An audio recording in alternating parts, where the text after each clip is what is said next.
Hello everyone, this is Jyoti here. तो इस हफ्ते एक दो नहीं टोटल 5 आईपीओज ओपन होने वाले हैं, जिसमें से टाटा टेक्नोलॉजीज़ का आईपीओ सबसे ज़्यादा अभी न्यूज़ में है और सबसे ज़्यादा उसके लिए एक्साइटमेंट है लोगों के बीच में। लेकिन उसके अलावा भी कुछ आईपीओज हैं जो काफ़ी अच्छे हैं, जहाँ पे आप ऐसा नहीं है कि सिर्फ टाटा टेक्नोलॉजीज़ के आप पीछे जाएँ, उन आईपीओज को भी आप चेक करके उसमें भी पैसा लगा सकते हैं। और इस सिचुएशन में जब इतने सारे आईपीओज लाइनअप हैं, तो ये समझ के आईपीओ में पैसा लगाना बहुत ज़रूरी है कि कौन सा आपके लिए बेनिफिशियल है, क्योंकि वहाँ पे आपका अमाउंट ब्लॉक होता है।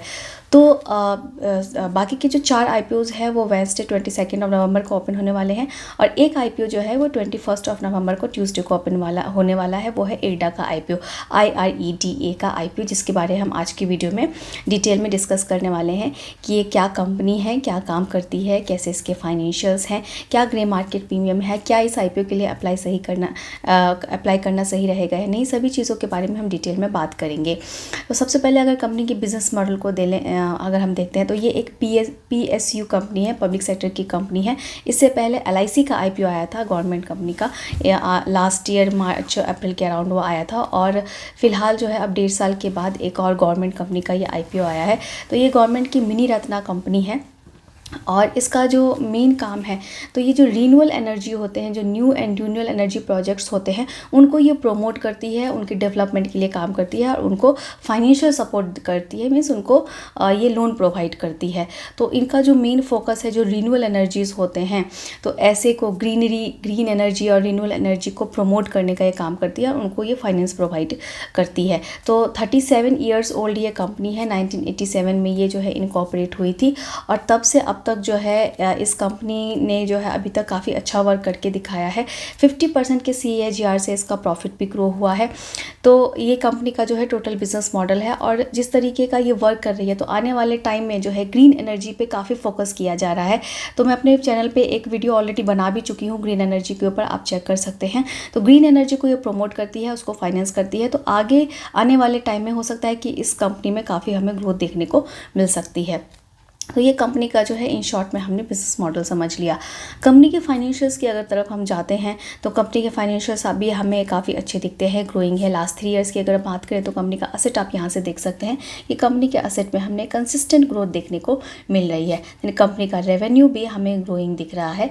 साथ में कंपनी का प्रॉफिट आफ्टर टैक्स में भी अच्छी खासी हमको जंप देखने को मिल रही है। अगर लास्ट ईयर की आप बात करें तो इनका जो प्रॉफिट आफ्टर टैक्स है वो 37% जो है से राइज हुआ है, और साथ ही इनका रेवेन्यू जो है वो 21% से राइज हुआ है। नेट वर्थ भी कंपनी की बढ़ी है, कंपनी के पास रिजर्व्स भी हैं, और साथ में आपको यहाँ पे बोरोइंग भी दिख रही है। लेकिन बोरोइंग्स जो है यहाँ पे कंसर्न की बात नहीं है, क्योंकि ये नॉन बैंकिंग फाइनेंशियल कंपनीज़ हैं। तो जो भी फाइनेंस से रिलेटेड जो कंपनी होती है, चाहे वो आप बैंकिंग सेक्टर की कंपनी देख लो या फिर नॉन बैंकिंग फाइनेंशियल कंपनीज़ की देख लो, तो उनके पास बोरोइंग्स होती हैं, क्योंकि उनका जो काम ही होता है वो जो फाइनेंस रिलेटेड होता है, लोन प्रोवाइड करना, तो उनके पास बोरोइंग्स जो है दिखती है। तो जो बैंकिंग या नॉन बैंकिंग कंपनीज होती हैं, तो उसके लिए ये बोरोइंग्स जो है कोई खास कंसर्न की बात नहीं है। तो ये हमने इसके बिजनेस मॉडल की बात कर ली। अब इनके हमने फाइनेंशियल्स देख लिया। अगर और हम ज़्यादा इनके PE रेशो की तरफ अगर देखते हैं, तो इसका PE रेशो जो है वो करेंटली चल रहा है 8.47 पे, और इसका अगर मार्केट कैप देखेंगे तो 8600 करोड़ का जो है इसका मार्केट कैप है। ROE 15% का है, क्वाइट गुड है। डेब्ट इक्विटी रेशो डजेंट मैटर, 6.77 है, लेकिन जैसा मैंने बताया आपको ये नॉन बैंकिंग फाइनेंशियल कंपनी है, तो दैट्स ओके।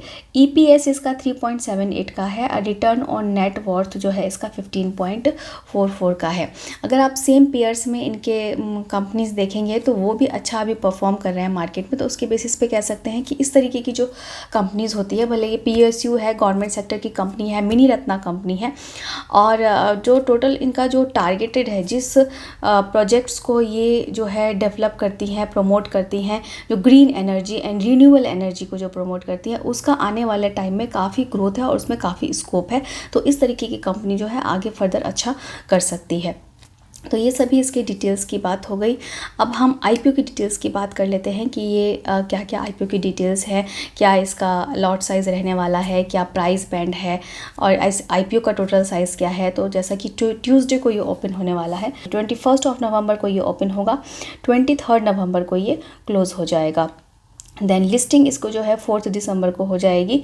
फेस वैल्यू इसका 10 रुपीज़ पर शेयर का रखा गया है। प्राइस बैंड इसका 32 पर share. Higher cut off price पे ही आपको अप्लाई करना होता है। 32 पर शेयर का इसका प्राइस बैंड है। एक लॉट में 460 शेयर्स रहने वाले हैं। इस आईपीओ का जो टोटल साइज़ है वो है 2150 करोड़ का, जिसमें से फ्रेश इशू जो है 1290 करोड़ का है और ऑफर फॉर सेल इसमें 860 करोड़ का है। एंड 35% कोटा जो है यहाँ पे रिटेल कैटेगरी के लिए रिजर्व रखा गया है। अब ऑब्जेक्टिव की बात करें कि कंपनी क्यों आईपीओ लेके आई है, तो कंपनी को जो है और फाइनेंस की ज़रूरत है, जहाँ पे वो ज़्यादा से ज़्यादा रिन्यूएबल एनर्जीज़ जो प्रोजेक्ट्स होते हैं उसको लोन दे सके, उनको डेवलप करने में उनको सपोर्ट कर सके फाइनेंशियली। तो उसके लिए उनको पैसा चाहिए। दूसरा, जो लिस्टिंग गेन के जो एडवांटेजेस होते हैं उसके लिए भी वो अपने आप को एक्सचेंज पर लिस्ट कराना चाहती है। अब बात कर लेते हैं ग्रे मार्केट प्रीमियम की। फिलहाल इसका ग्रे मार्केट प्रीमियम जो है वो 7 पे चल रहा है। आईपीओ का प्राइस हमने देखा था 32 का, जिसके बेसिस पे यहाँ पे 39 के आसपास इसकी लिस्टिंग हो सकती है। मींस 21 to 22% तक की लिस्टिंग गेन यहाँ पे एक्सपेक्टेड है। तो इट्स बोल सकते हैं कि इट्स अ गुड आईपीओ, आप इसके लिए अप्लाई कर सकते हैं। वैसे तो टाटा टेक्नोलॉजीज़ में हमने देखा था 70% तक का लिस्टिंग गेन एक्सपेक्टेड है। और जो टाटा मोटर्स के शेयर होल्डर्स हैं वहाँ पे उनको यहाँ पे एडवांटेज भी है, मतलब उनके चांसेस थोड़े से और बढ़ जाएंगे, क्योंकि उनके नंबर ऑफ एप्लीकेशन बढ़ जाएंगे तो उनके चांसेस थोड़े से और बढ़ जाएंगे कि हो सकता है उनको आईपीओ मिल जाए।